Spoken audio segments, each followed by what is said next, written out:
Partial funding for Bar Talk and Cocktails brought to you by Patreon and my wonderful patrons. Become one of my patrons today and get access to lots of awesome content. B is for Booze Hound. Otherwise you wouldn't be here, right? E is for ethanol. You can't make a bevy without it. Well, you can, but it's not as much fun. B is also for bootlegging. Something that everyone has done at some point in their life. Well, maybe not everyone. B is also for bend one's elbow. Yeah, you must have really bent the elbow at that party last night, eh? Maybe we should bend our elbows at the bar again tonight. What do you think? O is for order me up another. What's that spell? Bebbo! Bebbo! What kind of wacky word is that?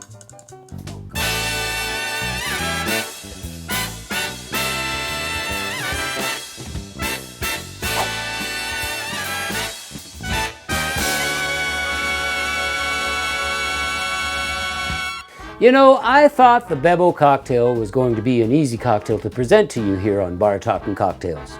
It started out that way until I went down that rabbit hole. The first definition for the word Bebbo I came across was in the Urban Dictionary online.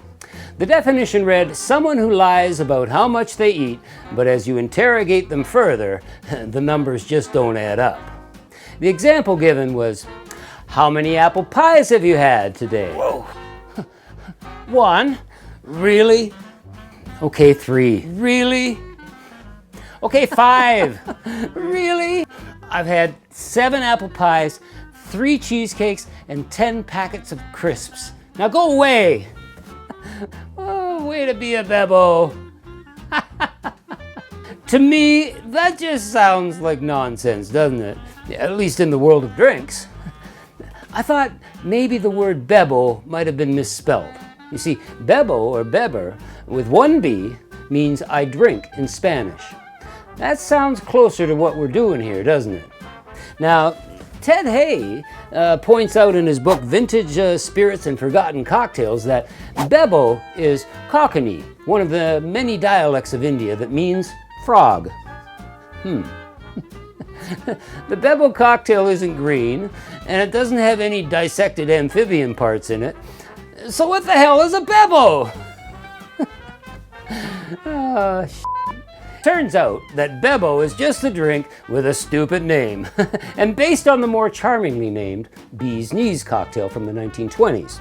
A classic prohibition cocktail and a story we hear all too many times where it's thought to have emerged when the lemon juice and honey in this cocktail were added to mask the poor quality of the illegal gin going around at the time. Bathtub gin.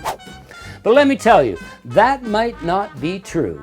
Another story uncovered by cocktail historian Jared Brown reveals an article from a 1929 edition of the Standard Union from Brooklyn, New York. This article links the Bee's Knees origins to a wealthy American millionairess living it up in Paris. It reads, the Bee's Knees is an invention of Mrs. J.J. Brown of Denver and Paris, widow of the famous miner, and is rather a sweet combination including honey and lemon. Mrs. J.J. Brown, or Margaret Tobin Brown, was an American socialite, philanthropist, and activist. An activist best known for her social welfare work on behalf of women, children, and workers. Sometimes referred to as the unsinkable Molly Brown. Yeah, she was a survivor of the sinking of the Titanic disaster of 1912. They actually reenacted that in a 1960 Broadway musical, and again in a 1964 film starring Debbie Reynolds, as well as one with Kathy Bates in the 1997 movie Titanic. So, did the Bee's Knees originate in Paris, or was it brought there by American bartenders escaping Prohibition? I know that Frank Meyer, who was working at the Ritz in Paris in 1921, is often credited to the invention of the Bee's Knees and published his recipe in The Artistry of Mixing Drinks in 1937. But an even earlier printing was in a book by Georges Gabriel Thenin from 1929 called Cocktails de Paris, or Paris. Another contender for the invention of the drink might be David Embry in his book The Fine Art of Mixing Drinks from 1948. He adds that the addition of a small amount of orange juice makes for an interesting variation. And an even earlier publication from 1934 by a bartender in San Francisco, Bill Boothby, and his recipe in World Drinks and How to Mix Them. Actually, added orange juice to his recipe when classically a bee's knees is just gin, lemon juice, and honey. So, could it be that a Bebbo cocktail is the same thing as a bee's knees with the addition of orange juice? Kinda sounds like it. If anyone knows of an earlier printing, let me know in the comments below. Maybe we can go down that rabbit hole a little further, eh? Okay, sometimes I get long-winded, I know. I generally do. But what we've come to learn here is that the bee's knees cocktail is accepted as being a concoction of the Prohibition era, especially given its name, being commonly used slang in the 1920s for something being the best. Maybe Bebbo was a slang word back then for something too. Who knows? Why don't we make one?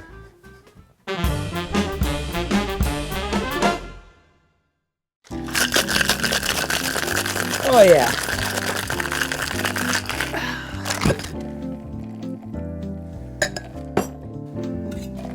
And we're just going to strain this with one ice cube.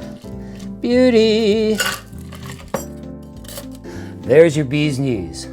An ounce and a half of gin, 3/4 ounce of lemon juice, fresh pressed, and a tablespoon of honey. That's it. Simple as that. When you sub out the gin in a bee's knees for white Cuban rum, it's known as a honeysuckle. Now, the same drink made with Jamaican rum is known as the honeybee. Now you know. Nice. But not nice enough. Let's make a Bebbo. We're going to start with some honey here. I picked up some wildflower and clover honey. It's unpasteurized. You need to choose your honey wisely because that changes everything in a drink. And most of the time, you'll make like a honey syrup, right? Honey and water, hot water, shake it up, blah, blah, blah. I'm not doing it that way. I'm not doing it that way at all. I'm using 1 tablespoon right in our glass here. Nice. Lemon. We need some lemon. And we need 3/4 of an ounce. Right in the press here.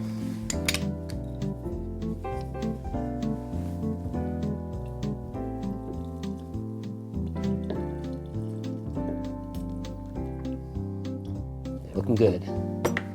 And oranges, that's what the recipe calls. But you know, blood orange makes it better. And we don't need a lot. We need like 2 teaspoons. 2 teaspoons. Look at the color change, eh?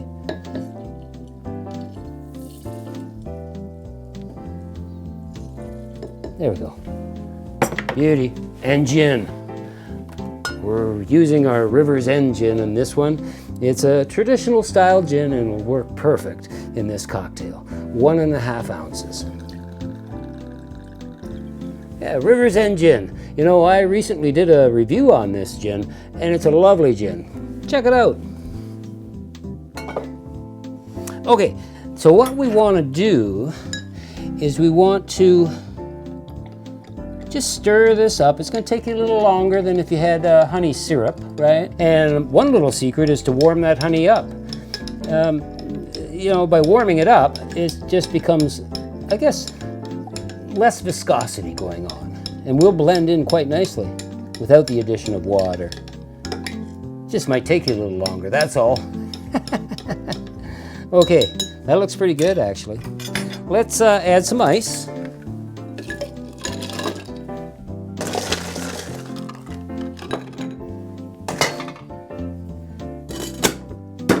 And shake it.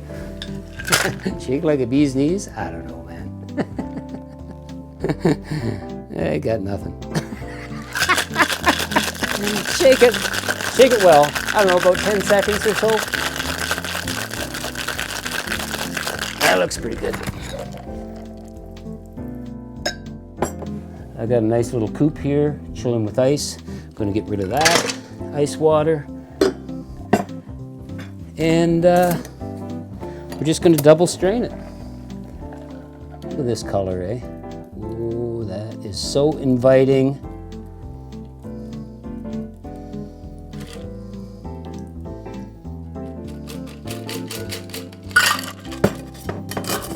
And all we do is garnish with a little cherry.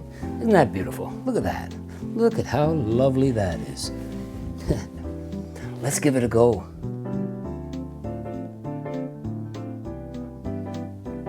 Oh, that's lovely. That's really nice. It's fresh. It's a little sour. It's a little sweet, but not cloying. Very refreshing. The fragrance is nice too. It's like, reminds me of early spring when the flowers are just beginning to bloom. That's really nice. Cheers.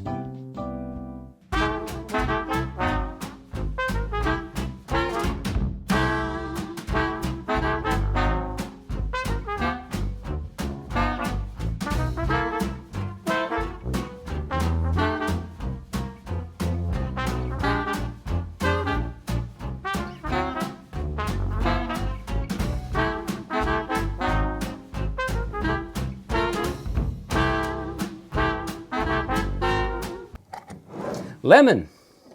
We need our lemon. Wait, Bruce, can you do that one more time? We need our lemon. Okay. Lemon.